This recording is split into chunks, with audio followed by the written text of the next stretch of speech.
संत रामपाल जी महाराज एक अजिहे महान संत जिन्हां ने अपनी सत भगती, तत्व ज्ञान, करुणा ਅਤੇ सेवा ਦੇ ਬਲ ਤੇ ਸਮਾਜ ਵਿੱਚ ਨਵੀਂ ਮਿਸਾਲ ਕਾਇਮ ਕੀਤੀ ਹੈ। ਸੰਤ ਰਾਮਪਾਲ ਜੀ ਮਹਾਰਾਜ ਜੀ ਦੇ ਅਗਵਾਈ ਵਿੱਚ ਉਹਨਾਂ ਦੇ ਸਾਰੇ ਸਤਲੋਕ ਆਸ਼ਰਮ ਤੋਂ ਸਮਾਜ ਕਲਿਆਣ ਦੇ ਅਦਭੁਤ ਕਾਰਜਾਂ ਨੇ ਸਮਾਜ ਨੂੰ ਸੁਨਹਿਰੇ ਭਵਿੱਖ ਦੀ ਇੱਕ ਨਵੀਂ ਉਮੀਦ ਦਿਖਾਈ ਹੈ।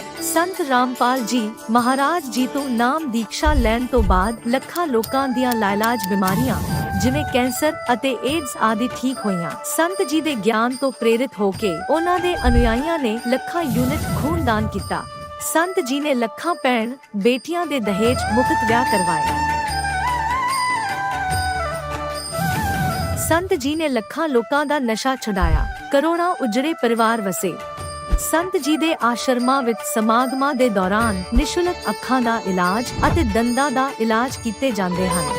ਸੰਤ ਰਾਮਪਾਲ ਜੀ ਮਹਾਰਾਜ ਵੱਲੋਂ ਸਮੇਂ-ਸਮੇਂ ਤੇ ਵਾਤਾਵਰਣ ਸੰਭਾਲ ਮੁਹਿੰਮ ਦੇ ਤਹਿਤ ਵੱਡੇ ਪੱਧਰ ਤੇ ਰੁੱਖ ਲਗਾਏ ਜਾਂਦੇ ਹਨ। ਸੰਤ ਜੀ ਨੇ ਲੋੜਵੰਦਾਂ ਨੂੰ ਤੁਰੰਤ ਸਹਾਇਤਾ ਪਹੁੰਚਾਉਣ ਲਈ ਮੁਫਤ ਐਂਬੂਲੈਂਸ ਸੇਵਾ ਸ਼ੁਰੂ ਕੀਤੀ। ਸੰਤ ਜੀ ਆਪਣੇ ਅਨੁਯਾਈਆਂ ਨੂੰ ਦੇ ਦਾਨ ਲਈ ਪ੍ਰੇਰਿਤ ਕਰਦੇ ਹਨ, ਜਿਸ ਨਾਲ ਮਾਨਵਤਾ ਦੀ ਸੇਵਾ ਅਤੇ ਸਿਹਤ ਸੇਵਾਵਾਂ ਦੇ ਖੇਤਰ ਵਿੱਚ ਸੁਧਾਰ ਹੋ ਸਕੇ। ਸੰਤ ਰਾਮਪਾਲ ਜੀ ਮਹਾਰਾਜ ਜੀ ਦੇ ਸਾਰੇ ਆਸ਼ਰਮਾਂ ਵਿੱਚ ਹਰ ਰੋਜ਼ ਮੁਫਤ ਭੰਡਾਰਾ ਆਯੋਜਿਤ ਕੀਤਾ ਜਾਂਦਾ ਹੈ, ਜਿੱਥੇ ਹਰ ਧਰਮ, ਹਰ ਵਰਗ ਅਤੇ ਹਰ ਜਾਤ ਦੇ ਲੋਕ ਇਕੱਠੇ ਬੈਠ ਕੇ ਭੋਜਨ ਕਰਦੇ ਹਨ।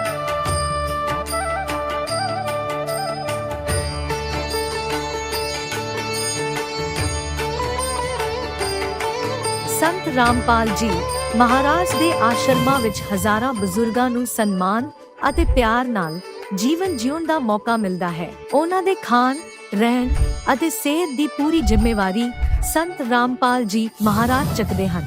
ਅਨਾਥ ਬੱਚਿਆਂ ਲਈ ਸੰਤ ਰਾਮਪਾਲ ਜੀ ਮਹਾਰਾਜ ਦੇ ਸਾਰੇ ਆਸ਼ਰਮ ਕਿਸੇ ਵਰਦਾਨ ਤੋਂ ਘੱਟ ਨਹੀਂ ਹਨ। ਇੱਥੇ ਉਹਨਾਂ ਨੂੰ ਪੜ੍ਹਾਈ, ਸੰਸਕਾਰ ਅਤੇ ਭਵਿੱਖ ਲਈ ਬਿਹਤਰ ਮੌਕੇ ਪ੍ਰਦਾਨ ਕੀਤੇ ਜਾਂਦੇ ਹਨ। ਚਾਹੇ ਹੜ੍ਹ ਹੋਵੇ, ਭੂਚਾਲ ਹੋਵੇ ਜਾਂ ਮਹਾਮਾਰੀ, ਸੰਤ ਰਾਮਪਾਲ ਜੀ ਮਹਾਰਾਜ ਅਤੇ ਉਹਨਾਂ ਦੇ ਅਨੁਯਾਈ ਲੋੜਵੰਦਾਂ ਲਈ ਸਭ ਤੋਂ ਅੱਗੇ ਖੜੇ ਰਹਿੰਦੇ ਹਨ। ਕੋਵਿਡ ਮਹਾਮਾਰੀ ਦੇ ਦੌਰਾਨ ਸੰਤ ਰਾਮਪਾਲ ਜੀ ਮਹਾਰਾਜ ਦੇ ਆਸ਼ਰਮਾਂ ਤੋਂ ਕਰੋੜਾਂ ਲੋਕਾਂ ਲਈ ਖਾਣਾ, ਦਵਾਈਆਂ ਅਤੇ ਜੀਵਨ ਰੱਖਿਅਕ ਸਮੱਗਰੀ ਉਪਲਬਧ ਕਰਵਾਈ ਗਈ। ਚਾਹੇ ਗਰੀਬਾਂ ਦੀ ਮਦਦ ਹੋਵੇ ਜਾਂ ਸ਼ੋਸ਼ਿਤ ਅਤੇ ਪੀੜਿਤ ਵਰਗ ਦੇ ਹੱਕਾਂ ਅਤੇ ਸਨਮਾਨ ਦੀ ਲੜਾਈ, ਸੰਤ ਰਾਮਪਾਲ ਜੀ ਮਹਾਰਾਜ ਨੇ ਹਮੇਸ਼ਾ ਹੀ ਉਹਨਾਂ ਦੀ ਦਬੀ ਆਵਾਜ਼ ਨੂੰ ਸਰਕਾਰਾਂ ਤੱਕ ਪਹੁੰਚਾਇਆ ਹੈ ਅਤੇ ਉਹਨਾਂ ਨੂੰ ਉਚਿਤ ਨਿਆਂ ਦਿਵਾਉਣ ਵਿੱਚ ਅਹਿਮ ਭੂਮਿਕਾ ਨਿਭਾਈ ਹੈ। ਸਮਾਜ ਵਿੱਚ ਅਧਿਆਤਮਿਕ ਅਤੇ ਸਮਾਜਿਕ ਮੁੱਲਾਂ ਪ੍ਰਤੀ ਜਾਗਰੂਕਤਾ ਲਿਆਉਣ ਲਈ ਸੰਤ ਰਾਮਪਾਲ ਜੀ ਮਹਾਰਾਜ ਹਰ ਕਦਮ ਤੇ ਮਾਨਵਤਾ ਦੇ ਸੱਚੇ ਸੇਵਕ ਸਾਬਤ ਹੋਏ ਹਨ। ਸੰਤ ਰਾਮਪਾਲ ਜੀ ਮਹਾਰਾਜ ਦਾ ਜੀਵਨ ਸਾਨੂੰ ਸਿਖਾਉਂਦਾ ਹੈ ਕਿ ਸੱਚੀ ਸੇਵਾ ਉਹੀ ਸੇਵਾ ਹੈ ਜੋ ਨਿਸਵਾਰਥ ਭਾਵ ਨਾਲ ਕੀਤੀ ਜਾਵੇ। ਆਓ ਅਸੀਂ ਵੀ ਇਸ ਸੇਵਾ ਦੇ ਮਹਾਨ ਕਾਰਜ ਵਿੱਚ ਇਸ ਮਹਾਨ ਸੰਤ ਨਾਲ ਜੁੜੀਏ ਅਤੇ ਸੰਤ ਰਾਮਪਾਲ ਜੀ ਮਹਾਰਾਜ ਤੋਂ ਨਾਮ ਉਪਦੇਸ਼ ਲੈ ਕੇ ਆਪਣੇ ਜੀਵਨ ਨੂੰ ਧਨ ਬਣਾਈਏ।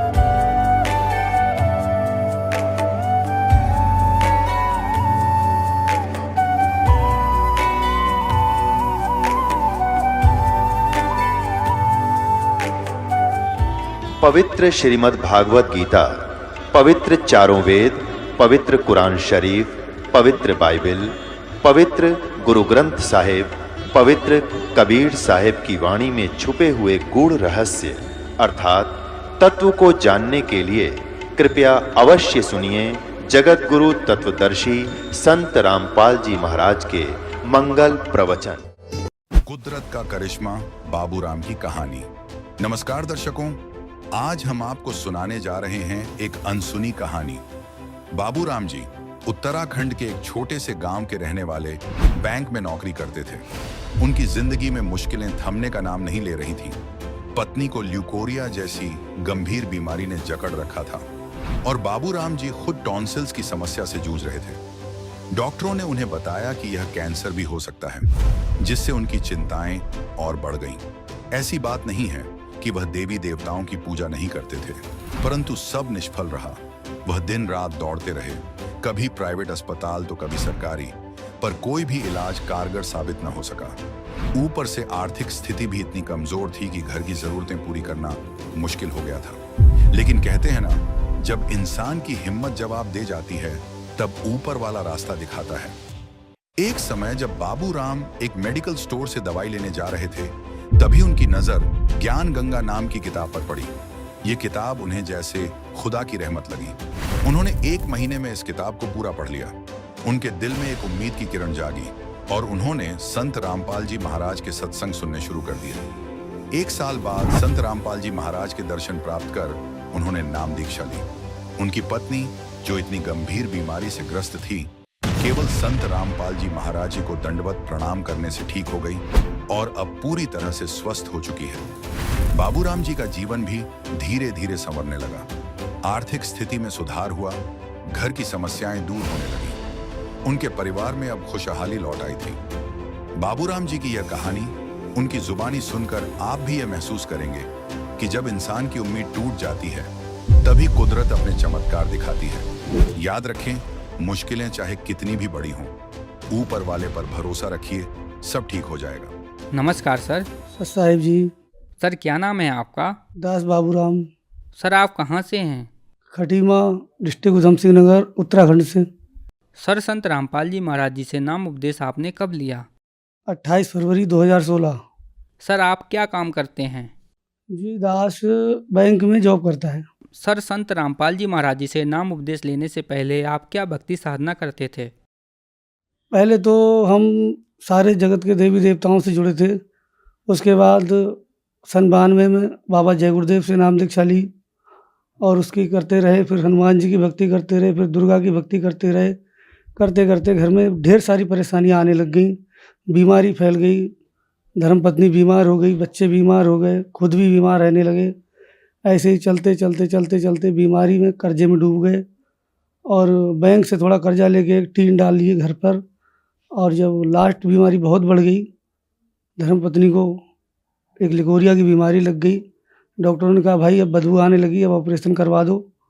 फिर 2013 में ऑपरेशन करवा दिया, फिर और बढ़ गई, फिर घर भी गिरवी पड़ गया। अब जब हमने डॉक्टरों को दिखाया तो पहले एक प्राइवेट डॉक्टर को दिखाया, फिर एक सौरभ हॉस्पिटल है वहाँ दिखाया। उसमें डॉक्टर ने कहा कि भाई ये बीमारी तो बड़ी है और ऑपरेशन कराना पड़ेगा। तो फिर हमने कहा ऑपरेशन कर दो, तो ऑपरेशन करवा दिया अपनी धर्मपत्नी का। और उसके बाद भी वो सफ़ेद पानी आता रहा और पैसे की भी तंगी हो गई, परेशानियों का दौर चलते रहा हम पर ऐसे ही। तो धर्मपत्नी का फिर ऑपरेशन करवा दिया, फिर भी कोई लाभ नहीं हुआ और हम बीमारी से ऐसे ही ग्रस्त रहे, परेशान हो गए। उस पीरियड में अब मेरे ऊपर भी परेशानी आ गई, मेरे टॉन्सिल बढ़ गए थे भगत जी, सर जी। तो टॉन्सिल बढ़ने पर मैंने भी कई डॉक्टरों को दिखा दिया और उसका भी कोई मेरे को फ़ायदा नहीं मिला। कभी हल्द्वानी, कभी रुद्रपुर, कभी पीलीभीत, ऐसे घूमता रहा, ऐसे ही चलता रहा भगत सर जी हमारा। सर फिर आप संत रामपाल जी महाराज जी की शरण में कैसे आए? सर जी फिर एक दिन मैं ड्यूटी जा रहा था तो एक मेडिकल पे मुझे ज्ञान गंगा पुस्तक मिल गई और वो पुस्तक मैंने देखी तो मेडिकल वाले से कहा भाई ये पुस्तक कहाँ मिली? बोला एक गाड़ी आई थी वो दे गई हमको, भी आप चाहते हो आप ले जाओ। तो हमने कहा पैसे ले लो। बोले पैसे नहीं लेंगे, ऐसे ही ले जाओ। फिर हम वो पुस्तक लेके अपनी बैंक चले गए। फिर वो पुस्तक हम रोज़ सफाई करने के बाद में अपना काम करते थे, उसके बाद में हम वो पुस्तक पढ़ते थे। हमने 1 महीने में पुस्तक पूरी पढ़ दी। हमको पूरा विश्वास हो गया कि पूर्ण परमात्मा यही है और हम वो पुस्तक घर में ले आए। अब हमको बहुत चाह लग गई है बंदी छोड़ संत रामपाल जी महाराज कैसे मिलेंगे। हमने बरवाला फ़ोन किया, उन्होंने कहा था कि जीन से बस पकड़ के आ जाओ, लेकिन हमारे जैसे मूर्ख का दुर्भाग्य रहा, हम नहीं पहुंच पाए और ऐसे ही चलता रहा। उसके बाद में 7 जनवरी 2016 को मेरे बच्चे मेरे ससुराल चले गए थे, तो पूर्ण परमात्मा खुद आए मेरे दरवाजे पर और पूरा कुर्ता पजामा पहन के आए थे। मैं अकेला था घर में और मैंने इसे देखा, मैंने ये कौन है? पूर्ण परमात्मा संत रामपाल जी महाराज आए थे। तो मैंने शाम को आरती करी लक्ष्मी जी की, और करने के बाद मैंने भंडारा किया। करने के बाद में और मैं टीवी देखने लगा। जैसे मैंने टीवी खोला उसी दिन सत्संग आ गया। 1 साल पुस्तक पढ़ने के बाद मैं इतना धन्य हो गया। मैंने हे बंदी छोड़ परमात्मा संत रामपाल जी महाराज आप मिल गए। 1 महीना मैंने सत्संग सुना और 28 फरवरी 2016 को नाम दीक्षा ग्रहण कर ली। सर, संत रामपाल जी महाराज जी से नाम उपदेश लेने के बाद क्या आपकी परेशानियां दूर हुईं? जी, सबसे पहले तो दास की जो झोपड़ी पड़ी थी वो मकान में बदल गई। 17 में मकान बना दिया। उसके बाद मेरी धर्मपत्नी नहीं मानती थी, लेकिन फिर वो मान गई और खाली दंडवत करने लग गई। 1 साल में उसकी जो इतनी पुरानी बीमारी 1 साल में दंडवत करने से चली गई। संत रामपाल जी महाराज की कृपा से वो बीमारी एकदम मेरी धर्मपत्नी की खत्म हो गई और वो बिल्कुल स्वस्थ हो गई। फिर उसको विश्वास हो गया। फिर उसने 1 साल बाद संत रामपाल जी महाराज से नाम दीक्षा ले ली। और अब उसके बाद मेरे टॉन्सिल थे, टॉन्सिल चल ही रहे थे, लेकिन जब दास ने नाम लिया, नाम लेने के बाद फिर कभी दवाई नहीं खाई।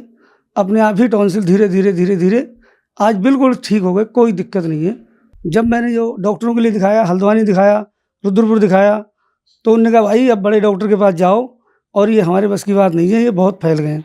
फिर मैं अलीगढ़ यूनिवर्सिटी को गया, वहाँ दिखाया, उनने भी दवाई दी। उनने भी कहा भाई कैंसर का रूप हो सकता है ये, लेकिन अब दवाई खाओ आप। उसके बाद फिर मैं लखनऊ गया, लखनऊ मेडिकल में दिखाया मैंने। उनने भी कहा भाई दवाई खाओ और ये अब बनेगा जो बनेगा, बाद में जो देखा जाएगा, लेकिन दवाई खाते रहो, हो सकता है कैंसर हो जाए।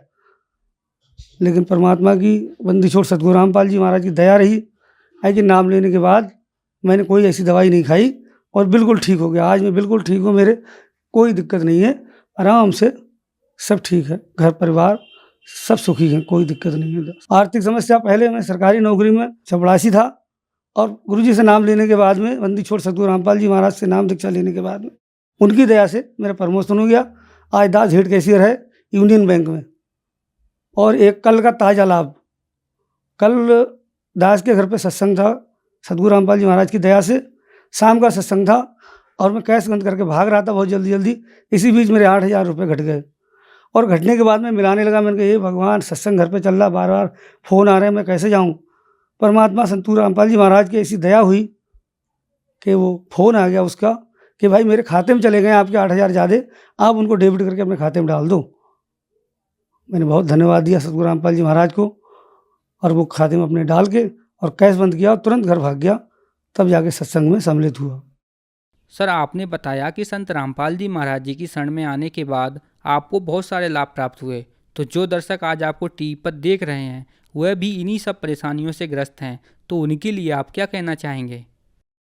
दास कहना क्या है कि प्रार्थना करना चाहता है सब जगत से, है कि आज की तारीख में पूर्ण परमात्मा कबीर साहब संत रामपाल जी महाराज के चोले में आए हुए हैं और पूरे जगत से मेरी यही विनती, हाथ जोड़ के करबद्ध प्रार्थना है कि सब लोग पूर्ण परमात्मा सतगुरु रामपाल जी महाराज से नाम लें, उपदेश लेकर अपना जीवन कल्याण करवाएं और अपने दुख और बीमारी कटवाएं और लाभ उठाएं। सर, संत रामपाल जी महाराज जी से नाम उपदेश कैसे प्राप्त कर सकते हैं? संत रामपाल जी महाराज से नाम दीक्षा लेने के लिए आज टीवी पर अनेकों चैनलों पर सत्संग चल रहे हैं और उसके नीचे एक पीली पट्टी आती है, उस पर नंबर आते हैं। अगर किसी को नाम दीक्षा लेनी है उन नंबरों पर फ़ोन करो, जिस एरिया में वो होगा उस एरिया का उसको नंबर से बता दिया कि आप उस एरिया में, वहाँ पर नामदान केंद्र है, आप वहाँ से नाम दीक्षा ग्रहण करें। धन्यवाद सर। सही। अब जगत गुरु तत्वदर्शी संत रामपाल जी महाराज जी के सत्संग के माध्यम से उस अद्वितीय आध्यात्मिक ज्ञान के बारे में जानते हैं जिसके माध्यम से आप भी प्राप्त कर सकते हैं ऐसे आध्यात्मिक, मानसिक और भौतिक सुख जो अभी तक आपने सिर्फ मीराबाई, ध्रुव, प्रहलाद जैसे कुछ ही भक्तों की जीवन कथा में सुने होंगे।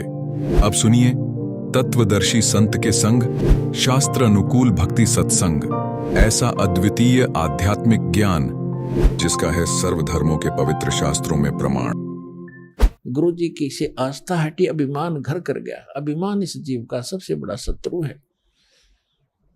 अहंकार के अंदर जीव मार खाता है और जीव क्या कि अहंकार से यहाँ प्रधानमंत्री बना हो, चाहे सारी पृथ्वी का राजा हो, 1 मिनट में अधरंग पैरालिसिस हो जा, बांका मुंह हो जा, हाथ उठे नहीं, माखी मुंह में गब्बड़े और लकड़े, खा कभी मान इसका मट्टी का। तो हम हमारे को काल ना अज्ञान से इतना मूर्ख बना दिया कि हम इस मिट्टी का भी मान कर लेते हैं, अपने को सुपीरियर मानने लग जाते हैं। हमारी बुद्धि भ्रष्ट कर रखी इस काल ने। तो श्री रामचंद्र जी ने कहा कि भगवान फिर मेरे ऊपर तो बड़ी आपत्ति आई है, कुछ दया करो, एक पुल बन जाए इस पर समुद्र के ऊपर। तो परमेश्वर ने कहा क्या हो मेरे साथ साथ। हाथ में एक सोटी ले रखी थी, डोगा जैसे आजकल बूढ़े रखा करें सोटी, वैसे भी रखते हैं जैसे कोई कुत्ते बिल्ली से बाहर जाते हैं तो रख लेते थे। वो एक सोटी थी, डंडा था, उसके साथ ऐसे लाइन खींच दी रेखा, एक बहुत बड़े पहाड़ के चारों तरफ गए और कहा कि इस रेखा के अंदर अंदर के पत्थर उठा लीजिए, ये सब हल्के कर दिए हैं, इससे अपना पुल बनाओ बन जाएगा। अब वो पत्थर उठाए गए, उनकी ट्रायल ली गई, बिल्कुल आसानी से ऊपर तैर जाते हैं। अब नरनील दोनों शिल्पकार भी थे, उन्होंने उनको काट तराश के एक दूसरे में फंसा के भी ऐसे एडजस्ट कर किए उन्होंने। इतना योगदान उनका फिर भी रहा, लेकिन वो परमात्मा कबीर जी की कृपा से मुनिंद्र रूप में आए, भगवान की दया से समुद्र पर वो पुल बनाने में श्री रामचंद्र जी सफल हुए थे। जगत का पेखना पेख्या धनी का, नाम ना लेखा जगत का, पेखना पेख्या धनी का, नाम ना लेखा। उसने ऐसे कर दिया, उसने ऐसे कर दिया, जो करने वाला उसका कितना जिक्र भी नहीं हम करते। तो पुण्यात्माओं, इस प्रश्नों के उत्तर सुनकर वो भक्त इतना प्रभावित हुआ जी, बात तो आपकी सारी नई नई लगे हैं पर हृदय में जगह बनाओ है, और कुछ कुछ मुझे आपकी बात में दम लगा। अब पुण्यात्मा हो, प्रथम बार ये पुराना पेंट इतना जबरदस्त हो रहा है आपके हृदय में, पुराना अज्ञान। अब पुराना पेंट कहीं हो रहा और नए पेंट ने के जल्दी सी टकन दे, लेकिन दास के पास वो रेगमार है, कति खुर्च दूंगा और ऐसा कर दूंगा कदे भी ना उतरे आजीवन। परमात्मा कहते नौ मन सूत उलझिया, ऋषि रहे झखमार, और सतगुरु ऐसा सुलझा दे उलझन दूजी बार। इस अध्यात्म मार्ग को परमात्मा कबीर जी की दया से, गुरुदेव जी की रजा से ऐसा सुलझा दिया है, इस कलयुग में नहीं उलझ सकता। को उलझाना चाहोगा तो भी नहीं उलझेगा, ऐसा मक्खन बना के दर दिया, ताक एक मक्खन बना दिया। अपने आत्मा, ये त्रेता युग में परमात्मा की कथा आपको सुनाई, द्वापर युग में परमेश्वर आए और करुणा में नाम से प्रसिद्ध हुए। एक वाल्मीक था, भिक्षु नाम का वाल्मीक, और उसकी पत्नी थी गोदावरी, और वो निसंतान थे। उनको परमात्मा ऐसे ही कमल के फूल पर मिले थे, शिशु रूप धार करके। उनके घर पे प्रवेश होने से वो वाल्मीकि कहलाए। अब ये जाति तो हमने अपने हमने बना रखी, भगवान के लिए सब जीव बराबर हैं, एक जैसे हैं। वो तो दृढ़ भक्त अच्छी आत्मा से किसी मजहब जाति धर्म में हो वहीं पहुंच जाते अपने बच्चों के लिए, क्योंकि सारे उसके बच्चे हैं। एक ब्राह्मण था गंगेश्वर, और उसका पुत्र था गणेश, और एक सुदर्शन भक्त था वाल्मीकि जाति में।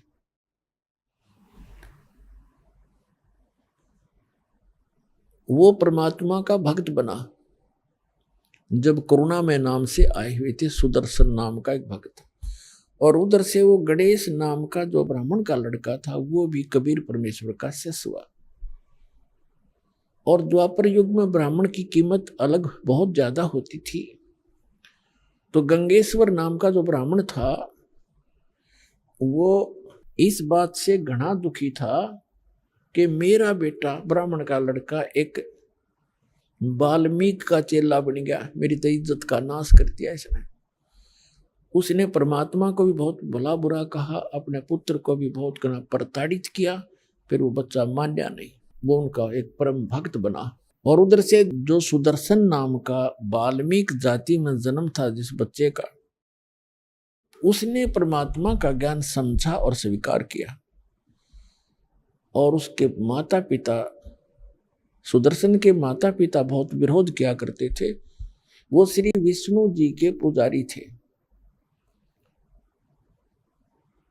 और परमात्मा के उस ज्ञान को उन्होंने नहीं माना, लेकिन सुदर्शन जी ने बहुत अच्छे तरह से समझा। एक दिन क्या हुआ कि सुदर्शन जी ने बहुत प्रार्थना की और कहा, भगवान मुझे वो लोक दिखा दो जहां जिसकी आप चर्चा किया करते हो। परमात्मा बोले, बेटा जो मैं बता रहा हूं सो विश्वास कर ले भाई, गुरु के वचन पर विश्वास करना चाहिए। अच्छा जी, जैसे आपकी इच्छा। लेकिन वो जान गए कि इसके हृदय में जो वस्तु है, इसके डिमांड है, वह पूरी ना होगी तो यू नहीं मानेगा। तो परमात्मा ने कहा ठीक है। एक दिन परमात्मा बैठे थे, चल तुझे सतलोक दिखाऊं। अगर जी ले चलो। उनको सतलोक ले गए। एक रूप में वही बैठे हैं, वो उनकी आत्मा को लेकर सतलोक ले गए।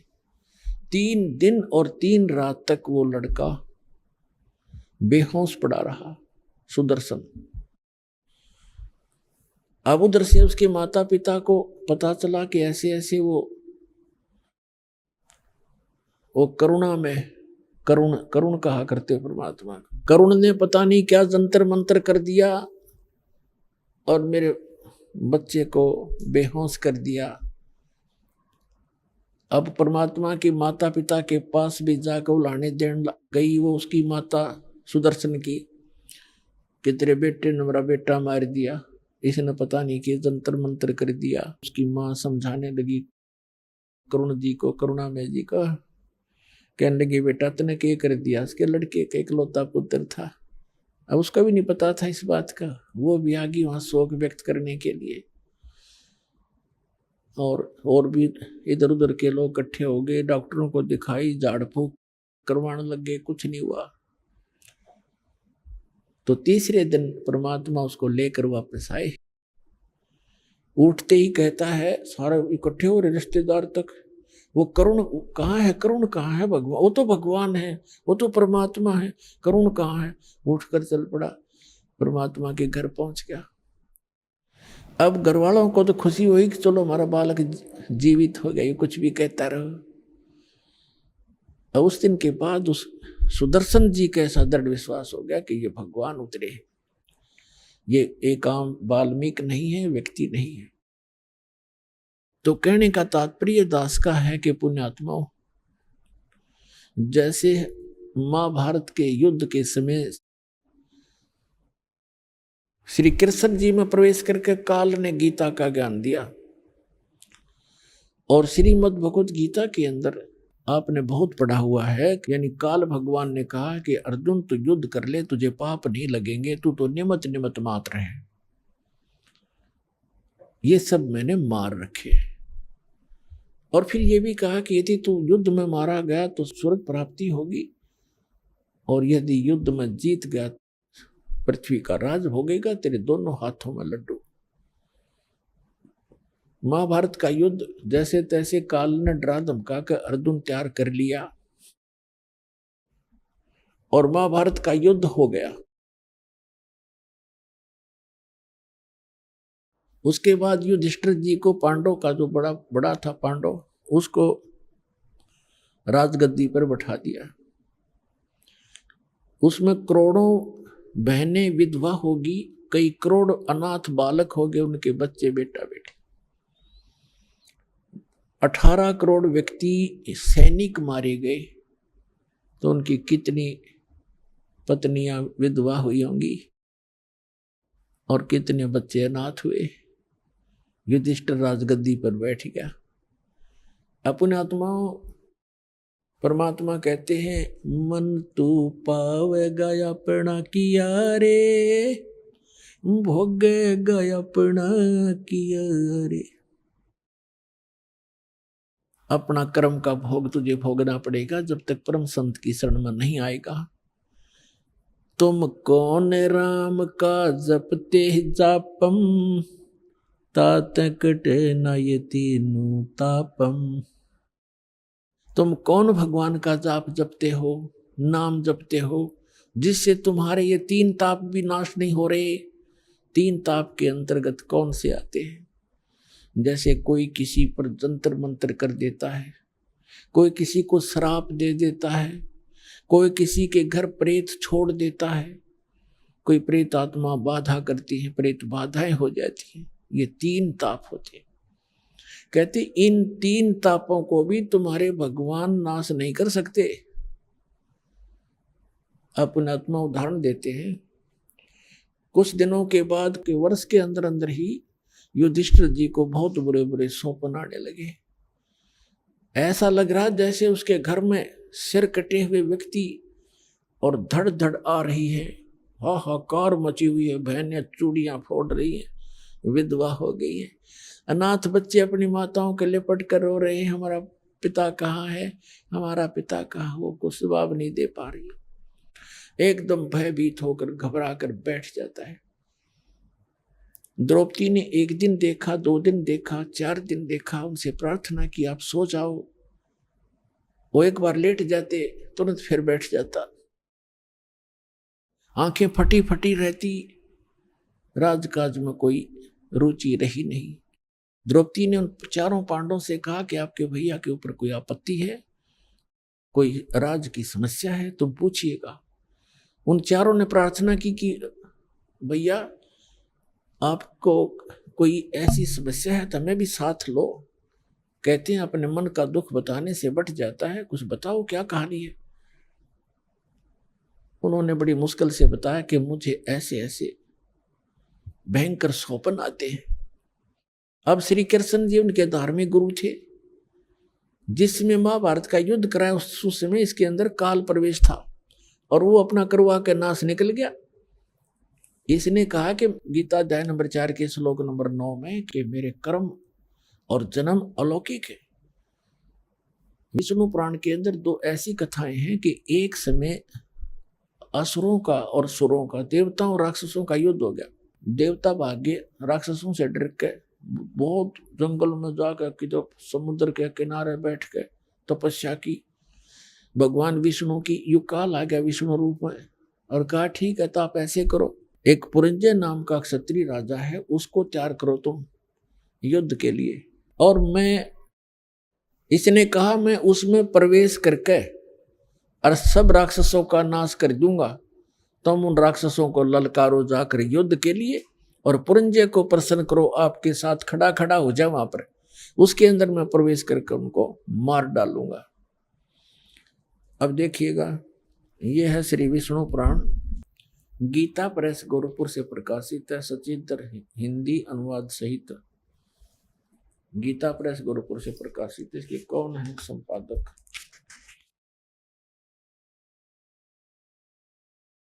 इसके संपादक हैं मुनीलाल गुप्त, अनुवादक है मुनीलाल गुप्त और गीता प्रेस गोरखपुर से प्रकाशित है। इसके 233 पृष्ठ पर दिखाते हैं आपको।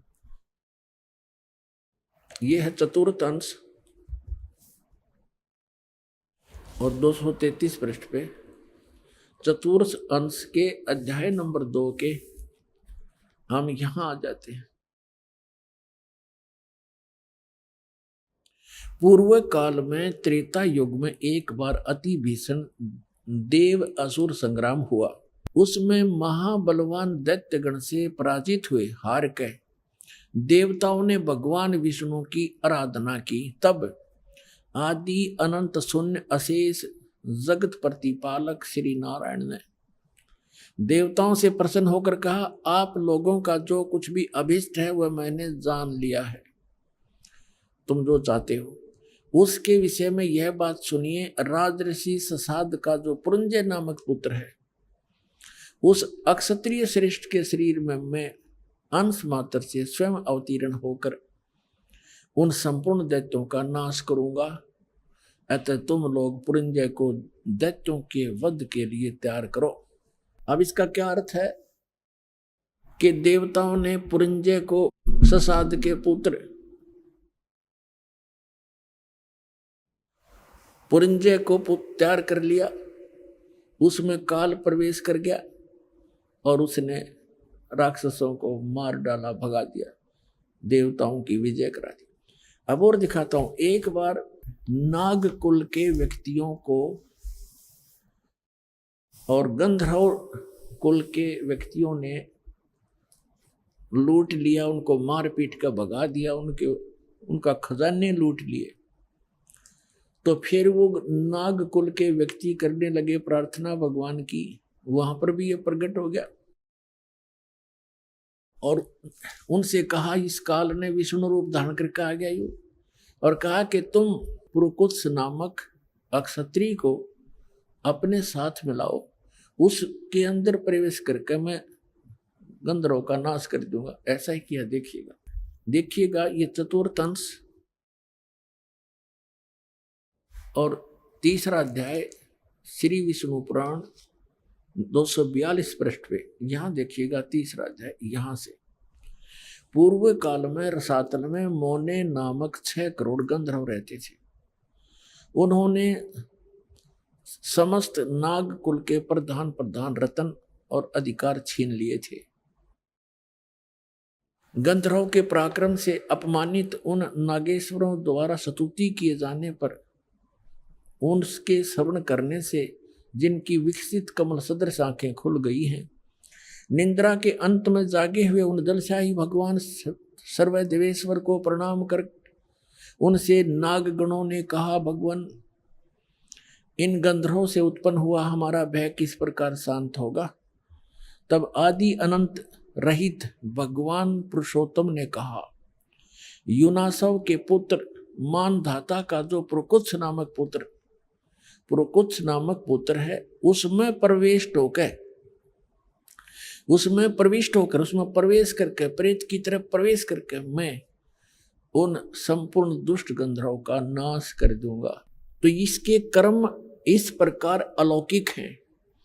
ऐसे ही इसने श्री कृष्ण में प्रवेश करके गीता जी का ज्ञान दिया और बाद में श्री कृष्ण जी को तो पता भी नहीं मैंने गीता जी में बोलिया क्या था। तो पुणात्माओं, ऐसे ये जुल्म करता है और उसका पाप और पुण्य जीव के सिर पे रख देता है। अब जो दास प्रसंग सुना रहा आपको कि उन सब ने सोचा कि भी हम अपने गुरु जी के पास चलें, क्योंकि श्री कृष्ण जी उनके धार्मिक गुरु थे और गीता का ज्ञान देते समय ये काल इनमें प्रवेश करके श्री कृष्ण जी में सारा ज्ञान कह गया और उनको लड़ा के मार दिया आपस में। जब तक महाभारत का सर्वनाश नहीं हो लिया तब तक श्री कृष्ण के शरीर में प्रवेश रहा। उसके निकलते श्री कृष्ण जी थे। महाभारत में एक प्रमाण आता है,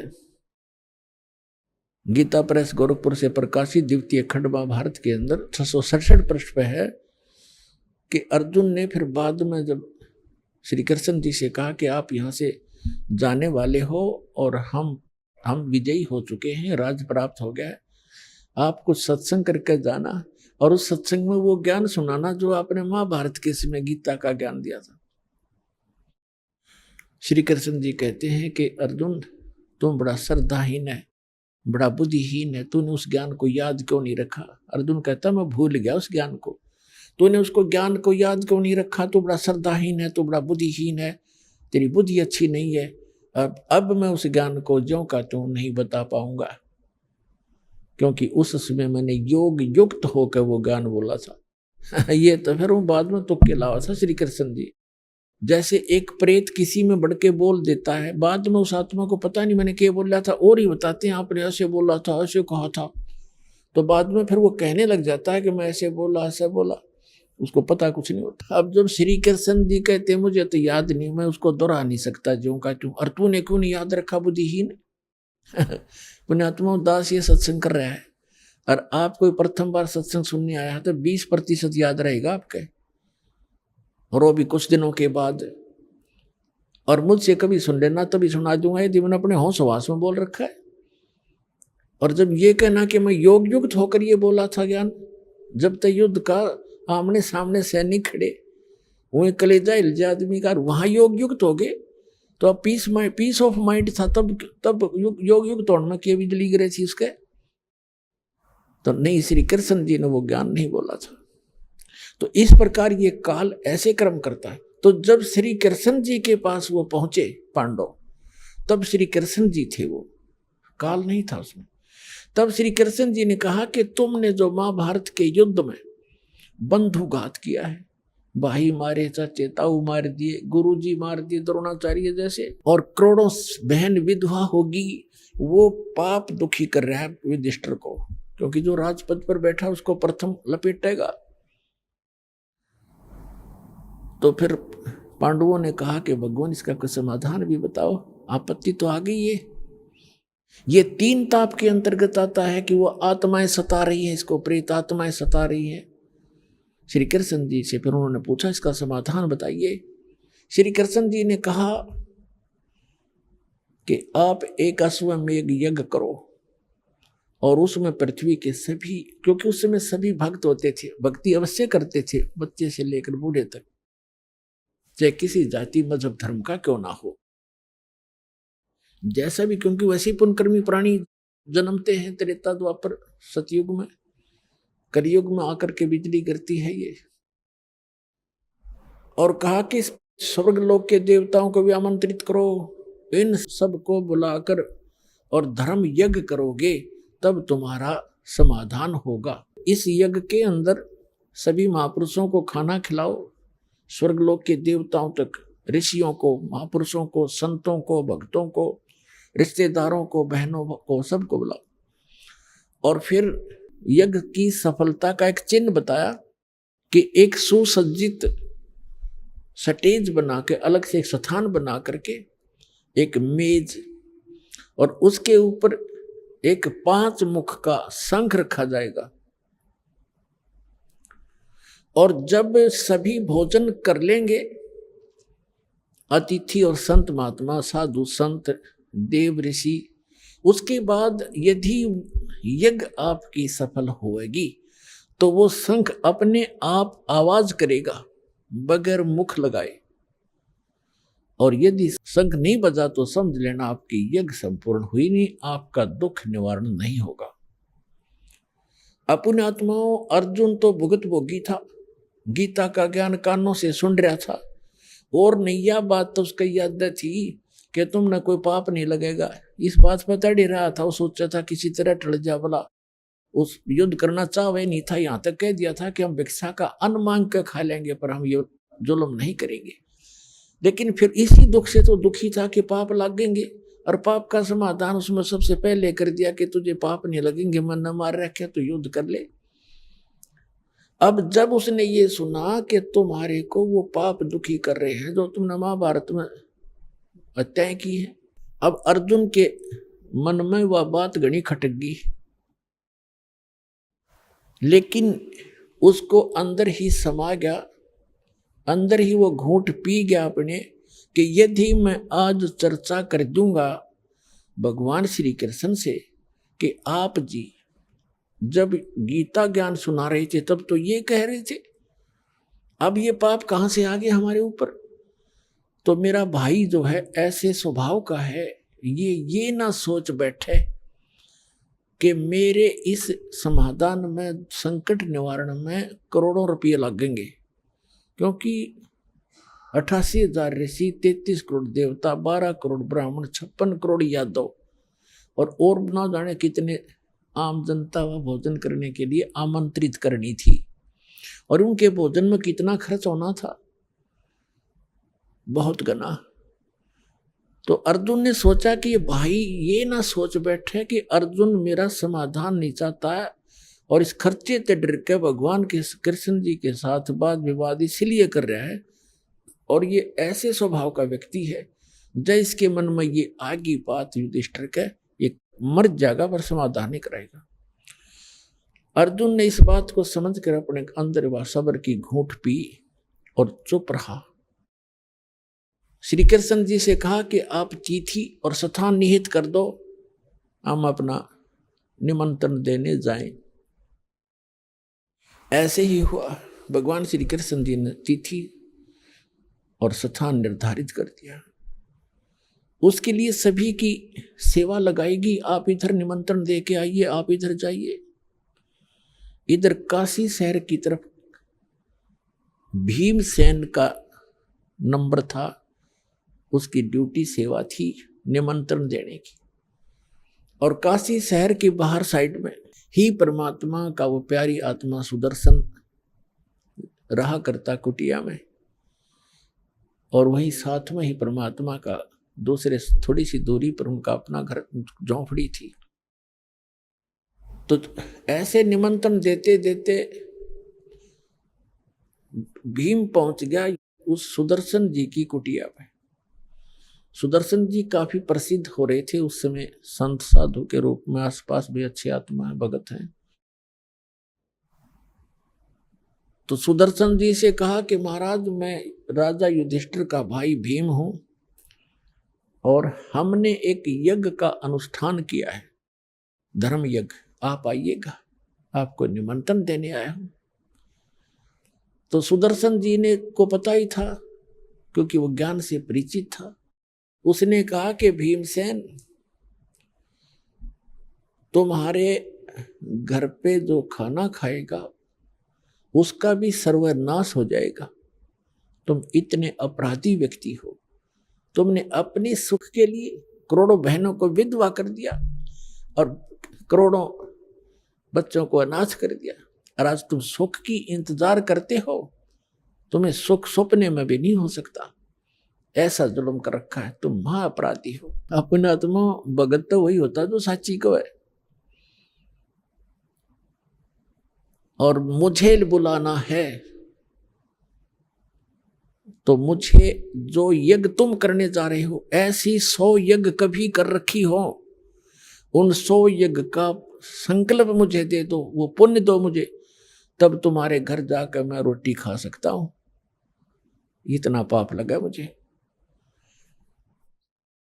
अब भीमसेन कहने लगे, वो पहलवान था, कहने लगा भगत बाबा जी तूने आना हो तो आना और ज्यादा बकवाद ना करे। युद्ध ऐसे नहीं जीता हमने एक के मारू था, 4 पड़े थे, गधा के सामने को टिकने वाला नहीं था। और मुझे अपने भाई से डर लगता ना, तेरी अभी टीटवी दबा देता मैं। ऐसे अपशब्द बोल रहा, को बोल तू। अब भगत जी शांत हो गए, अकी बोलूंगा जी पीट भी देगा पहलवान। सुदर्शन जी चुप हो गए, नीचे गर्दन कर ली, भाई भी राजा है, कह के कर देगा। कहनी थी वह कह दी। आ गया भीम, ना ये ना आना होता कि तेरे बिना यज्ञ पूर्ण नहीं होगी, हमारे साथ भगवान श्री कृष्ण भी तो हैं। वो श्री कृष्ण जी ने सोपरी मान रहे थे। अब क्या हुआ कि उस यज्ञ का निश्चित समय आ गया और सभी 33 करोड़ देवता, 88,000 ऋषि, 12 करोड़ ब्राह्मण, 56 करोड़ यादव श्री कृष्ण जी के वंशज द्वारका से चलकर आ गए। और न जाने कितने भक्त, आसपास के जनसाधारण आगे भोजन, भंडारा शुरू हो गया, सबने भोजन खा लिया और शंख टस से मस नहीं हुआ। युधिष्ठिर जी ने कहा कि भगवान अब क्या रहा, होगी हमारी यज्ञ पूर्ण के नहीं, यह शंख तो बजा ही नहीं, शंख के बजे बिना यज्ञ संपूर्ण नहीं हो सकती। तब उसने कहा कि भगवान आपने भी भोजन खा लिया और ये 33 करोड़ देवता, 88,000 ऋषि, 12 करोड़ ब्राह्मण, चारों वेदों के कंठस्थ याद करने वाले, इन्होंने भोजन खा लिया और फिर भी शंख नहीं बजा। भगवान हमारे पाप ज्यादा है, किसी का दोष नहीं, हमने बहुत जुल्म कर रखा है, सचमुच ये शीघ्र से खत्म होने वाले नहीं है। तो उधर से क्या हुआ,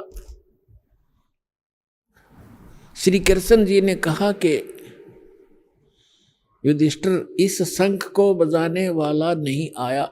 युधिष्ठिर जी ने पूछा भगवान ऐसे ऐसे महापुरुष यहाँ बैठे हैं, स्वर्ग लोग के देवता भी आगे हैं और आप जी ने भोजन कर लिया, अब कौन है ऐसा महापुरुष आपसे बढ़कर? श्री कृष्ण जी ने कहा कि सुदर्शन नाम का एक सुपच है, वाल्मीक है, वाल्मीक जाति में जन्मे थे, नाम सुदर्शन था। जैसे आजकल हरिजन कह देते हैं, शेड्यूल कास्ट कह देते हैं, उसे सुपच कहा करते थे। कि उस सुदर्शन को आमंत्रित नहीं किया तुमने महात्मा को। उसने युधिष्ठिर ने कहा कि उधर काशी साइड में हमने भीम जी की ड्यूटी लगाई थी, उसके पूछते हैं। भीम को बुलाया गया और उससे पूछा कि भैया आपने ऐसे ऐसे भगवान श्री कृष्ण जी कह रहे हैं, एक सुदर्शन नाम के वाल्मीकि थे महात्मा भक्त, उनको नहीं आमंत्रित किया। भीमसेन कहने लगा कि मैंने उसको निमंत्रण दिया था, लेकिन वो तो कबूल आदमी है, वो तो ऐसी बकवाद करने लग गया, तुम तो अपराधी हो, तुमने जुल्म कर रखा है, करोड़ों बहन विधवा करके आज तुम राज कर रहे हो, और तुम्हारे घर पे मैं अन्न उस समय खाऊंगा, तुम ऐसी ऐसी यज्ञ जो करने जा रहे हो 100 कर रखी हो, उसका फल मुझे दो तब मैं रोटी खाऊं, ना तब पाप लगे तुम्हारे अन्न खाने वाले को भी, इतने अपराधी हो तुम। अब श्री कृष्ण जी को पता था यो भी मोटे दिमाग का है, इसने भी कुछ बकवाद करी होगी। तो श्री कृष्ण जी ने पूछा फिर आपने क्या उत्तर दिया? कि मैंने उसे ये उत्तर दिया कि तूने आना हो तो आ, न तेरे न आने से क्या मैं हमारा काम अड़ जाएगा, और मुझे आपसे और हमारे भाई से डर लगता था ना उसको, मैंने कहा कि मैं उनसे ऐसे डरता हूं ना तेरे को कभी टीट भी दबा देता तेरी, मैंने ये कह दिया। कृष्ण जी ने कहा कि देखो भैया, संत साधु संतों के साथ बकवाद नहीं की जाती, तो आपने तो और पाप इकट्ठा कर लिया, उनकी आत्मा दुखा के। वो ठीक कह रहे थे, उन्हें गलत क्या कहा? क्या जीव हिंसा का पाप नहीं होता? और आपने गलत किया। चलो मेरे साथ। 5 पांडव और 6 श्री कृष्ण भगवान रथ लेकर वहां पहुंचे। 1 किलोमीटर दूर रथ रोक दिया, 1 मील, और कहा नीचे उतरो। नंगे पैरों चले वहां से, रथ पीछे पीछे आ रहा है खाली। और उस समय क्या हुआ कि सुदर्शन जी ने अपने पूज्य गुरुदेव करुणामय जी से कहा कि महाराज आज मेरे से गलती तो बन गई। क्या भाई? कि भीम आया था युधिष्ठिर राजा का भाई, और ऐसे ऐसे कोई यज्ञ कर रहे हो, और उन्होंने मेरे से कहा, मैंने उनको ये कह दिया। परमात्मा बोले भाई तूने सही कह दिया, साधु संत तो साची ही कहा करते हैं, गलती नहीं की बेटा, पर बताऊं उनका यज्ञ पूर्ण ना हुए, उसको वह फेराऊंगे तेरे पास। सुदर्शन ने सोचा वो फिर सिर में दर्द करेंगे तो खिसक ले यहां से। वो वहां से खिसक गया 10-15 दिन का टूर प्रोग्राम बना के। अब परमात्मा ने देखा भगत की इज्जत रखनी जरूरी होती है। आप ही आकर बैठ गए सुदर्शन रूप बना के कबीर परमात्मा करुणा में। अपने आत्माओं एक अध्यात्म शक्ति ऐसी होती है, अपने आप सामने वाले को पता लग जाता है कि इसके अंदर कुछ है भक्ति। तो श्री कृष्ण जब वहां पहुंचे, आंखों में आंख मिली दोनों भगवानों की, श्री कृष्ण जी का नतमस्तक हो गए, दंडवत प्रणाम किया मुकुट समेत। अब जो श्री कृष्ण जी ने प्रणाम किया, एक झोंपड़ी मास्टर के आ गए, तो उनकी क्या औकात थी, 5 पांडवों ने भी दंडवत प्रणाम किया, उनको नरम करना था। तो परमात्मा ने कहा सुदर्शन रूप में के हे द्वारकाधीश और हे इंद्रप्रस्थ के बादशाह, आप इस दास के सामने मुझे लज्जित ना करो, ऐसे ना करो, उठो महाराज, उठो महाराज। उठ लिए परमात्मा, उठ के आए, वो खड़े किए। तब श्री कृष्ण जी ने कहा कि हम आपको निमंत्रण लिवाने आए हैं, और ऐसे राजा युधिष्ठिर हैं, ये इसके भाई हैं, और इन्होंने ऐसे ऐसे यज्ञ किया और आपकी अति आवश्यकता है, आप चलिएगा।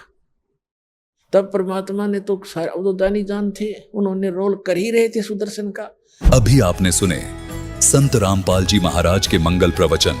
आइए अब सुनते हैं संत रामपाल जी महाराज से नाम दीक्षा लेकर सतभक्ति करके अद्भुत लाभ प्राप्त करने वाले अनुयायी के विचार। नमस्कार जी। सत साहब जी। ਤੁਹਾਡਾ ਕੀ ਨਾਮ ਹੈ ਜੀ? ਮੇਰਾ ਨਾਮ ਨੇਹਾ ਹੈ। ਨੇਹਾ ਜੀ, ਤੁਸੀਂ ਕਿੱਥੋਂ ਆਏ ਹੋ? ਮੈਂ ਧੂਰੀ ਜ਼ਿਲ੍ਹਾ ਸੰਗਰੂਰ ਪੰਜਾਬ ਤੋਂ ਆਈ ਹਾਂ।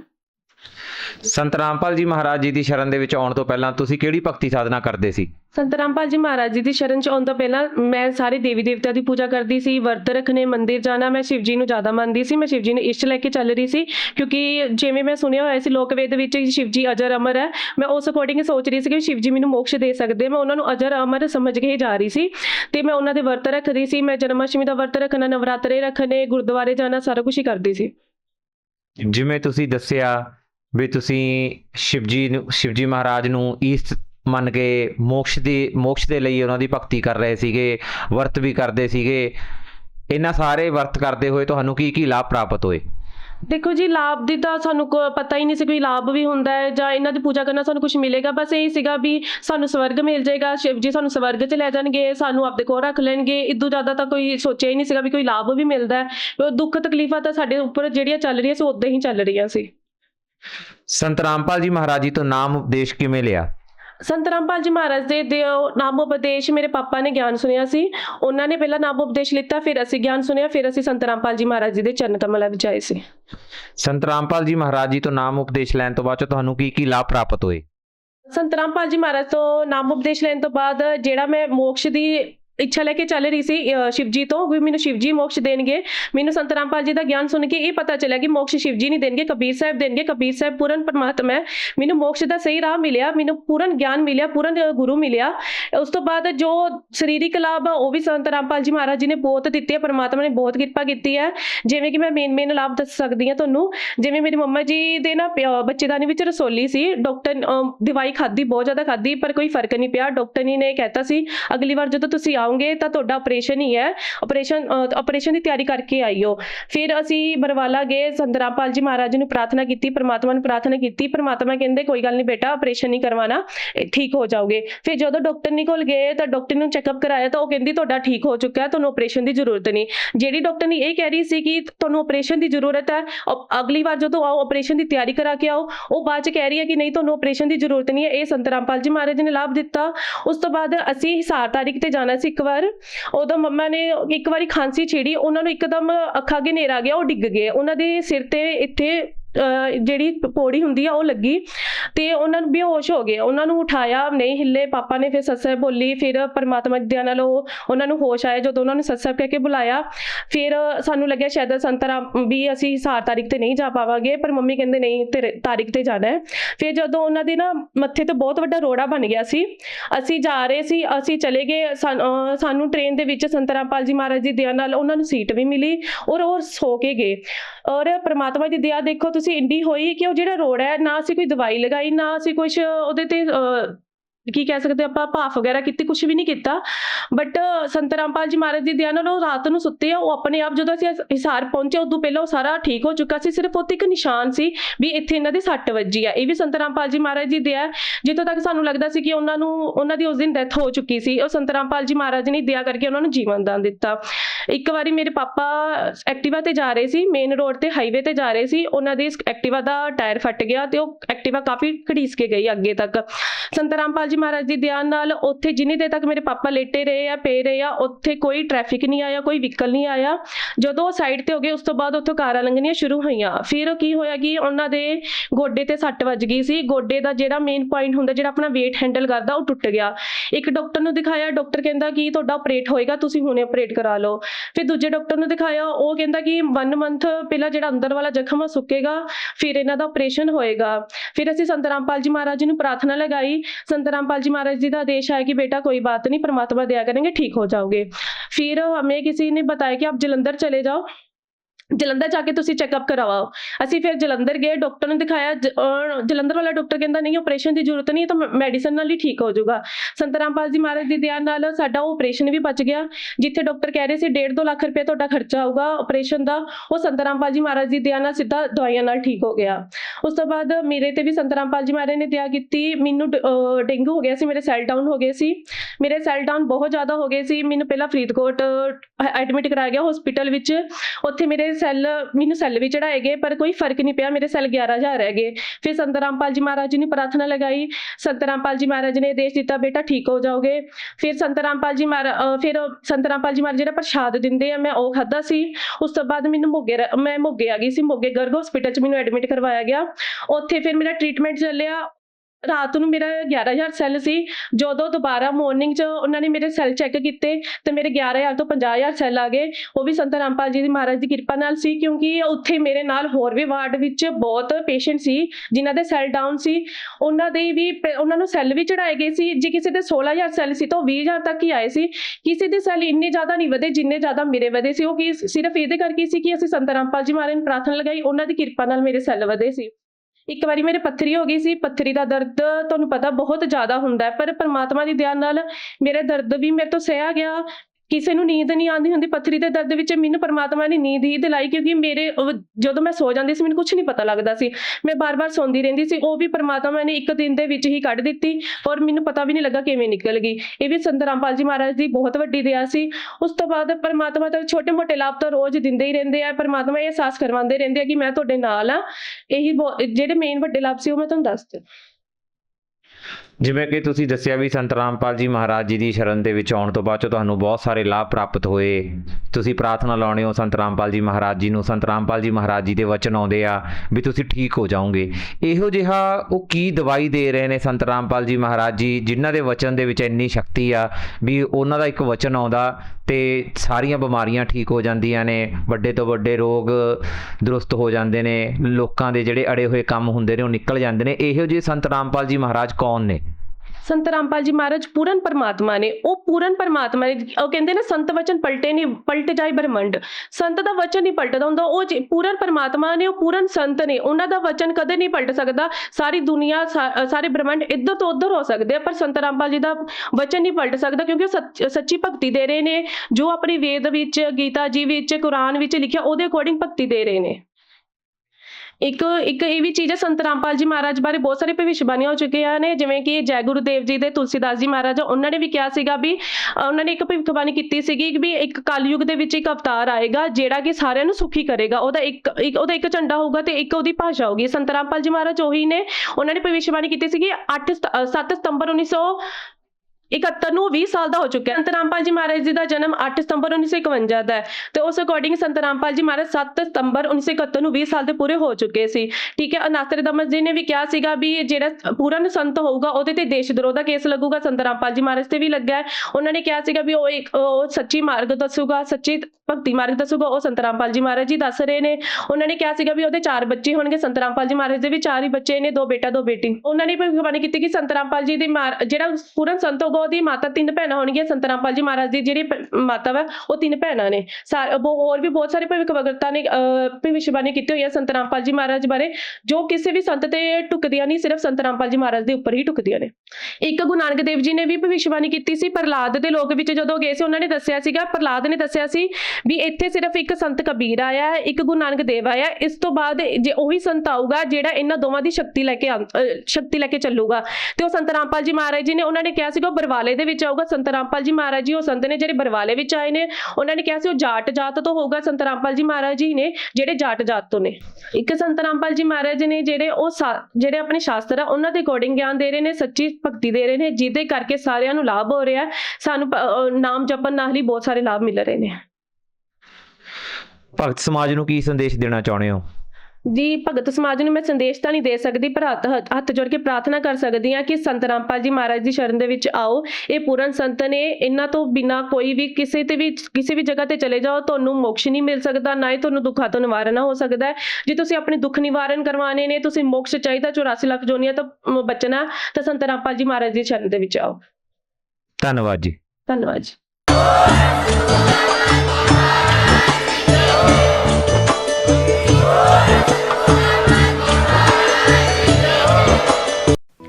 आप सुन रहे थे जगत गुरु तत्वदर्शी संत रामपाल जी महाराज के मंगल प्रवचन। अधिक जानकारी के लिए संपर्क करें।